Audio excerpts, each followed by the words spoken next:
Hindi club में एक बार आपका फिर से स्वागत है।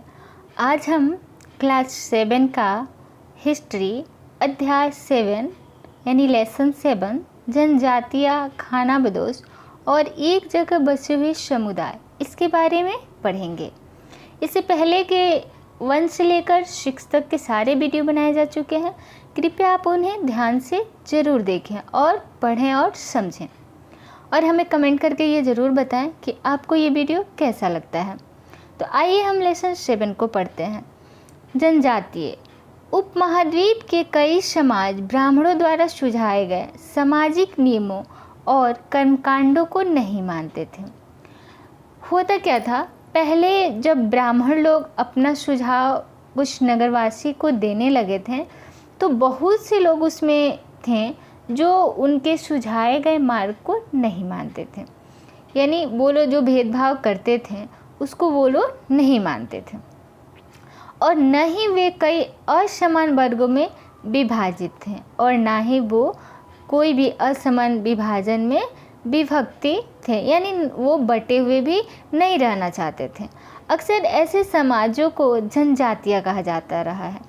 अक्सर ऐसे समाज को यानी वो खुद को बांटता हुआ महसूस नहीं करते थे, वो अपने आप को विभाजित नहीं करना चाहते थे।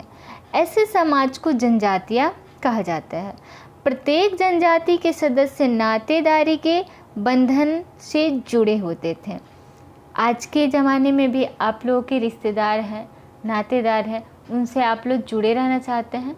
तो जो अपने रिश्तेदार नातेदार सबसे जुड़े रहना चाहते थे, अलग उनसे नहीं रहना चाहते थे, उन्हीं समुदाय को यहाँ पे उस समय जनजाति कहा जाता था।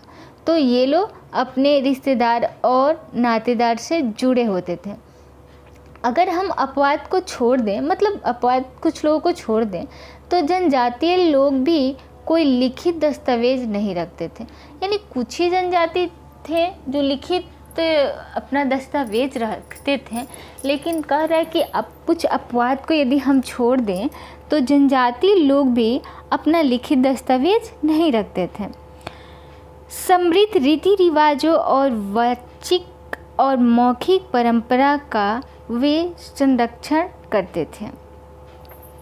जो समृद्ध रीति रिवाज होती थी, यानी जो भी रीति रिवाज आजकल भी बहुत लोग रीति रिवाजों को मानते हैं, उस समय भी वो लोग रीति रिवाजों को मानते थे और वाचिक और मौखिक परंपरा को वो संरक्षित करते थे, यानी उसको सुरक्षा प्रदान करते थे, यानी उस चीज़ को मानते थे तो एक तरह से उसको क्या करते थे, संरक्षण करते थे। आज के इतिहासकार जनजातियों का इतिहास लिखने के लिए इन वाचिक परंपराओं का ही इस्तेमाल करने लगे हैं।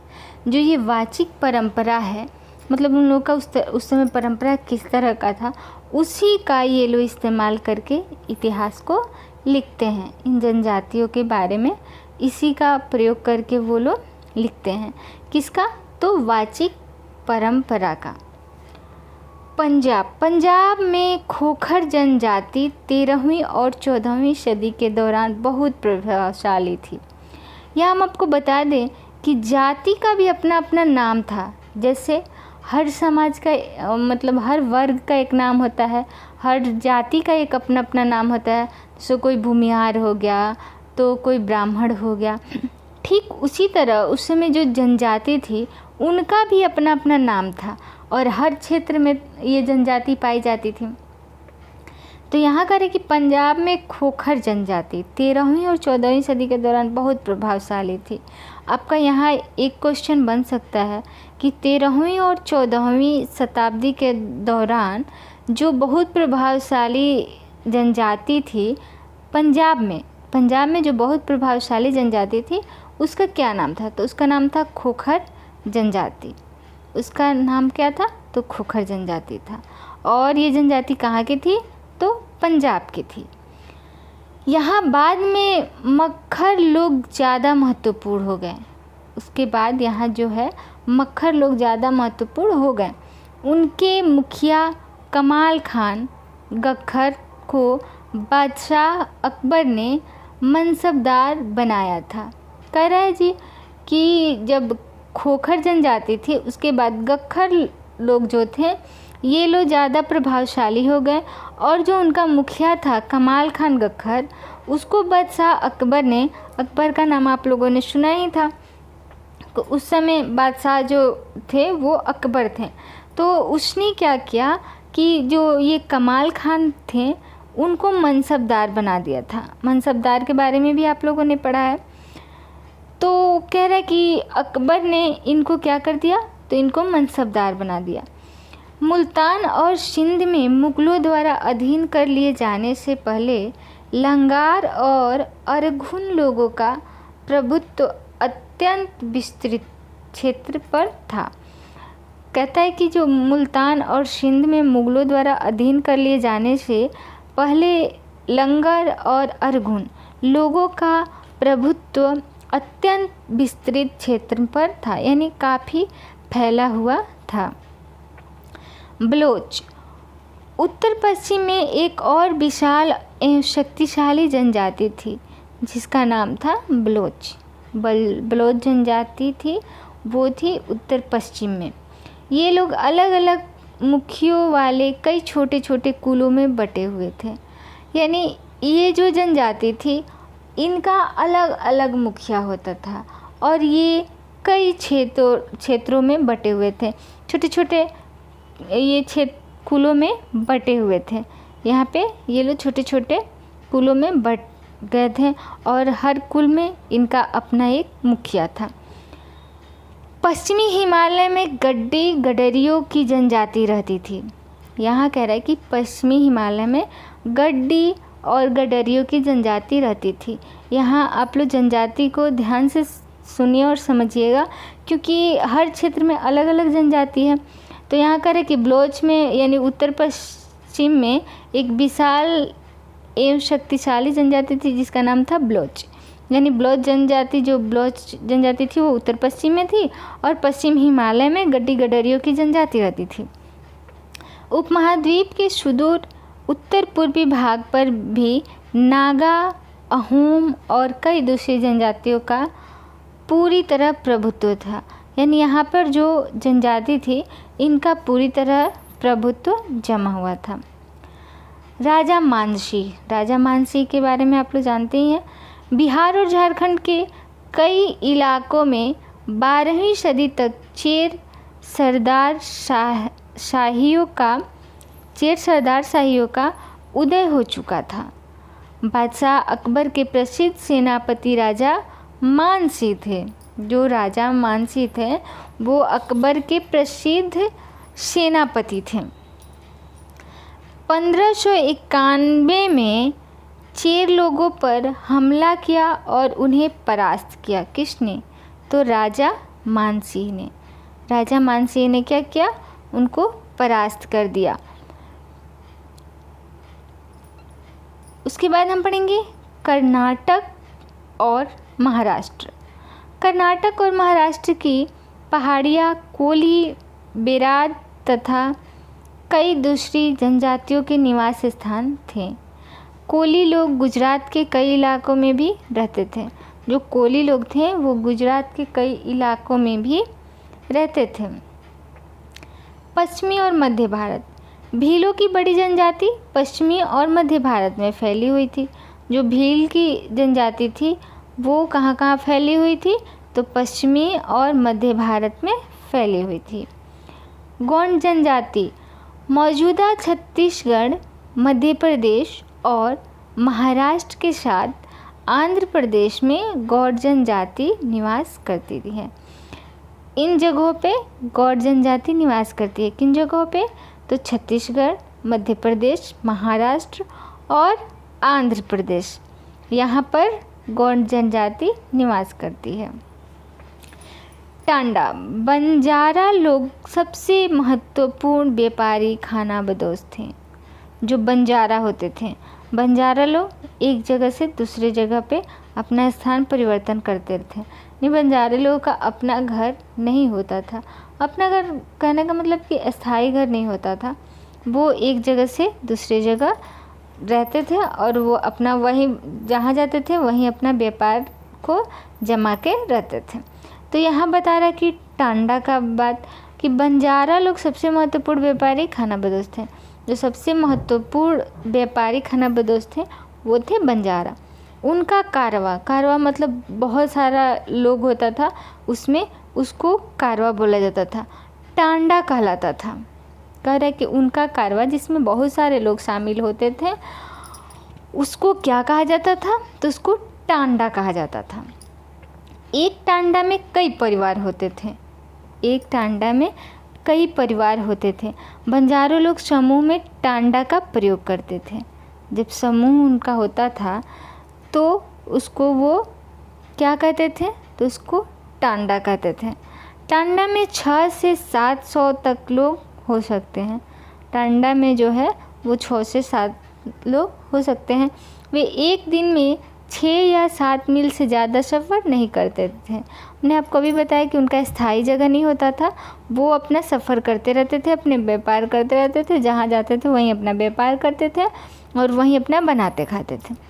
तो यहाँ कह रहे हैं कि वो एक दिन में 6 से 7 मील से ज़्यादा सफ़र नहीं करते थे। यहाँ तक कि ठंड मौसम में भी अपने गाय बैलों पर से सामान उतारने के बाद वे उन्हें चरने के लिए खुला छोड़ देते थे। खानाबदोश और भ्रमणशील समूह के लोग घुमंतु होते हैं। आपको हमने पहले ही बताया कि ये लोग क्या होते हैं, घुमंतु होते हैं, यानी एक जगह पे स्थायी नहीं रहते हैं। दोनों अक्सर उस जगह लौटकर आते हैं जहां उन्होंने पिछले साल दौर किया था। क्या करते हैं, वो जिस जगह से चले थे फिर अगले साल उसी जगह पे आते हैं जहां से उन्होंने अपना दौर शुरू किया रहता है। अलाउद्दीन खिलजी, सुल्तान अलाउद्दीन खिलजी बंजारों का ही इस्तेमाल नगर के बाज़ारों तक अनाज की ढुलाई के लिए करते थे। वो जो अलाउद्दीन खिलजी थे वो बंजारों का ही इस्तेमाल करते थे बाज़ारों तक अनाज को ले जाने में। जहांगीर, बादशाह जहांगीर ने अपने संस्मरणों में लिखा है, जो बादशाह जहांगीर हैं उन्होंने अपने संस्मरणों में बादशाह जहांगीर ने अपने संस्मरणों में लिखा है कि बंजारे विभिन्न इलाकों से अपने बैलों पर अनाज ले जाकर शहरों में बेचते थे। सैन्य अभियानों के दौरान वे मुग़ल सेना के लिए खदान की ढुलाई का काम करते थे। किसी भी विशाल सेना के लिए 1 लाख बैल अनाज ढोते होंगे। बंजारों की एक टांडा में 14,000 बैल हो सकते हैं। बंजारों की एक टांडा में, यानी जो उनका एक परिवार होता था उसमें 14,000 बैल हो सकते हैं। अब यहाँ पढ़ते हैं हम कास्य मगरमच्छ। कास्य मगरमच्छ कुटिया कोड जनजाति उड़ीसा की विशेष पहचान है। उड़ीसा की विशेष पहचान है कास्य मगरमच्छ। कुटिया कोड जनजाति उड़ीसा का ये विशेष पहचान है। तमिलनाडु, वर्तमान तमिलनाडु के तिरुचिरापल्ली तालुक में स्थित उय्याकोडन उदयार के 12वीं शताब्दी के अभिलेख में ब्राह्मणों की एक सभा के विचार विमर्श का वर्णन मिलता है। गौड़ लोग गौड़वाना नामक विशाल वन प्रदेश में रहते थे। जो गौड़ लोग होते थे वो गौड़वाना नामक विशाल वन प्रदेश था, वहाँ पे ये लोग रहते थे। वे स्थानांतरीय कृषि अर्थात जगह बदल बदल कर खेती करते थे, यानी वो जहाँ जाते थे वहीं अपनी भूमि को उर्वरक बनाकर और वहीं खेती करना शुरू कर देते थे। अब यहाँ हम पढ़ते हैं स्थानांतरीय कृषि। स्थानांतरीय कृषि किसी वन प्रांत के पेड़ों और झाड़ियों को पहले काटा और जलाया जाता है, उसकी राख में ही फसल बो दी जाती है। जब यह ज़मीन अपनी उर्वरता खो देती है तब ज़मीन का दूसरा टुकड़ा साफ किया जाता है और इसी तरह से फसल उगाई जाती है। अब यहाँ जानते हैं हम स्थानांतरीय कृषि है क्या। तो ये लोग जो गौड़ लोग थे वो एक जगह से दूसरी जगह जाते आते रहते थे और ये वन इनका वन ही प्रदेश होता था, यानी गौड़ लोग का जो गोंडवाना नामक विशाल वन प्रदेश में ये लोग जो रहते थे वहाँ स्थानांतरीय कृषि ये लोग करते थे, यानी जगह को बदल बदल कर ये लोग खेती करते थे। तो करते क्या थे कि एक जगह पे वो लोग, मान लीजिए वन है, तो उस पौधे को वो लोग क्या करते थे, जला देते थे, और जो उसका राख बचता था उसी में बीज को डाल देते थे, और जब वो बीज तैयार हो जाता था तो फिर उसको काटते थे और फिर वही काम करते थे। तो ऐसे करते करते भूमि अपना उर्वरता क्षमता खो देती थी, और जब वो उर्वरता क्षमता खो देती थी तो उस भूमि को वो लोग छोड़ देते थे और फिर दूसरी भूमि को उसी तरह से फिर तैयार करते थे और अपना बीज को बोते थे। तो इसको कहते हैं स्थानांतरीय कृषि। अकबर के शासनकाल के एक इतिहास अकबरनामा में उल्लेखित है। आप लोगों को पता ही है, अकबर का ही ये लिखवाया हुआ अकबरनामा था कि गढ़ कटंगा के गौड़ राज्य में 70,000 गांव थे। जो गौड़ राज्य था उसमें 70,000 गांव थे। 84 राज्य गढ़ों में विभाजित थे। जो राज्य थे वो गढ़ में विभाजित थे। हर गढ़ किसी खास गौड़ कुल के नियंत्रण में था। जो हर गढ़ था वो किसी खास गौड़ कुल के नियंत्रण में रहता था। ये पुनः 84 गांवों की इकाइयों में विभाजित होते थे। ये पुनः क्या होते थे, 84 गांवों की इकाइयों में विभाजित हो जाते थे, जिन्हें 84 कहा जाता था, और इन्हें ही क्या कहा जाता था, तो 84 कहा जाता था। 84 का उपविभाजन बरहोत्तों में होता था। 84 का उपविभाजन कहाँ होता था, तो बरहोत्तों में होता था, जो 12 गांव को मिलाकर बनते थे। इसी को बरहोत्तों कहा जा रहा है। 12 गांव मिलाकर बनता था। अमनदास, गढ़ कटंगा के गौड़ राजा अमनदास ने, अब यहाँ भी आपका एक क्वेश्चन बन जाएगा कि गढ़ कटंगा के गौड़ राजा कौन थे, तो अमनदास थे। अमनदास ने संग्राम शाह की उपाधि धारण की। जो अमनदास थे वो किसकी उपाधि धारण किए, तो संग्राम शाह की उपाधि धारण किए। उसके पुत्र दलपत ने महोबा के चंदेल राजपूत राजा सालवाहन की पुत्री राजकुमारी दुर्गावती से विवाह किया।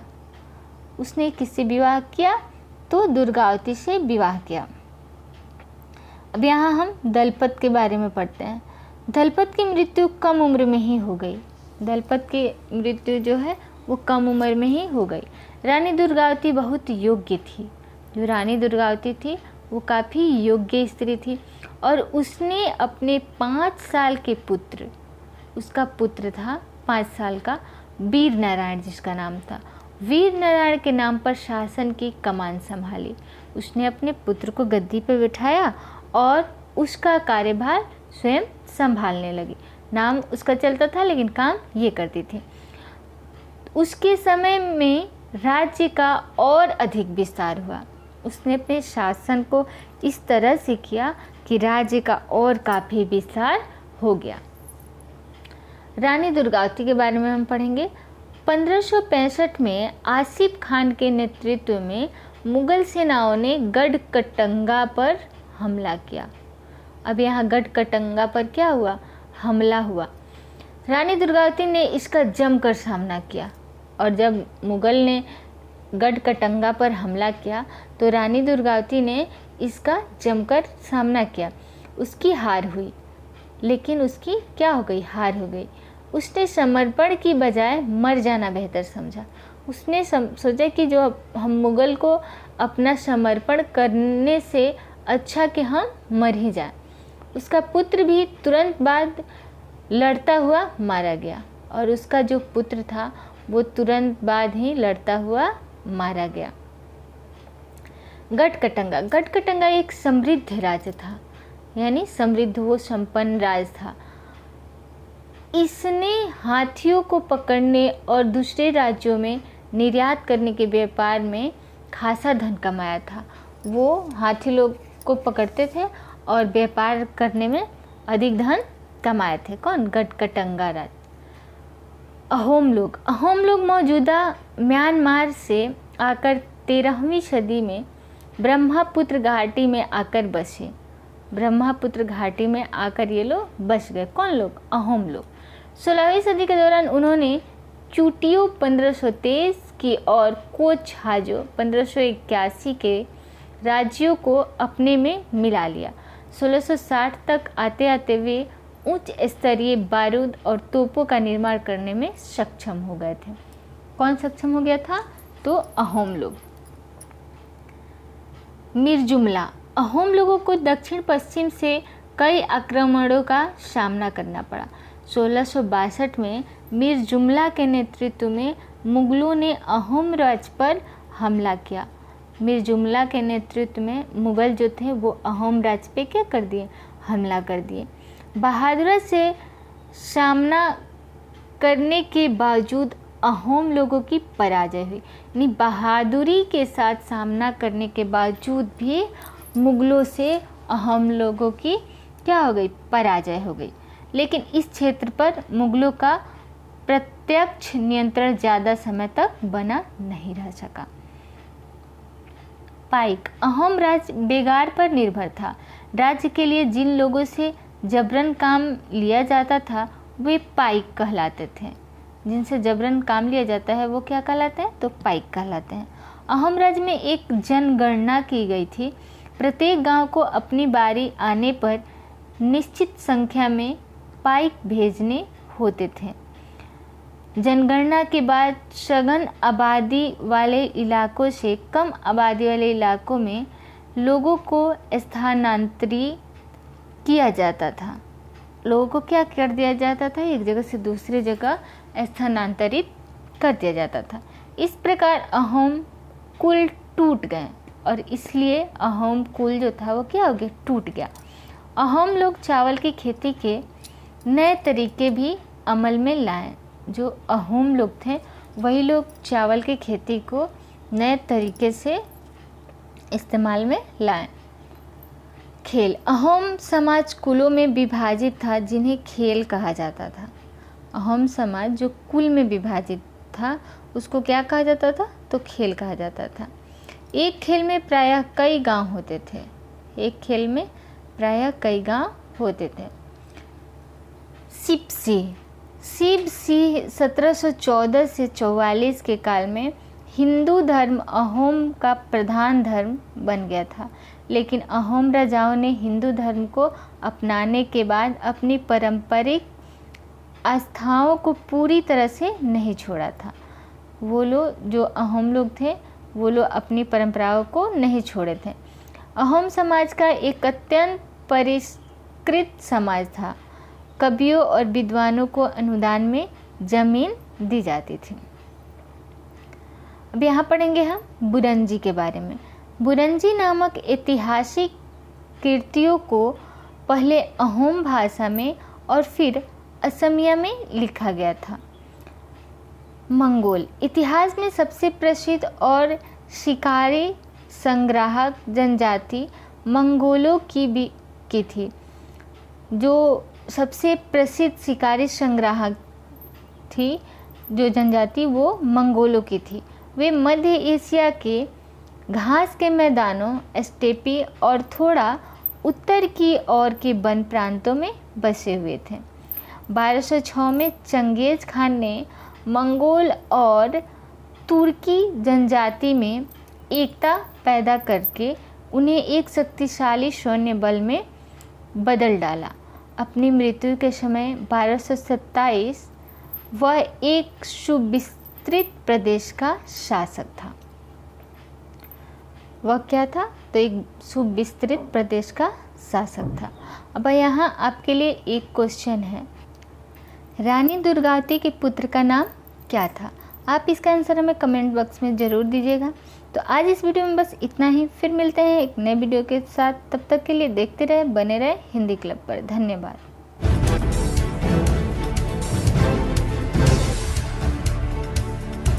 सब्सक्राइब कीजिए हिंदी क्लब को, दबाइए इस बेल आइकॉन को ताकि हमारा वीडियो आपको मिले सबसे पहले। शेयर करें अपने दोस्तों के साथ ताकि वो भी इसका लाभ उठा सके। ये सब बिल्कुल फ्री है।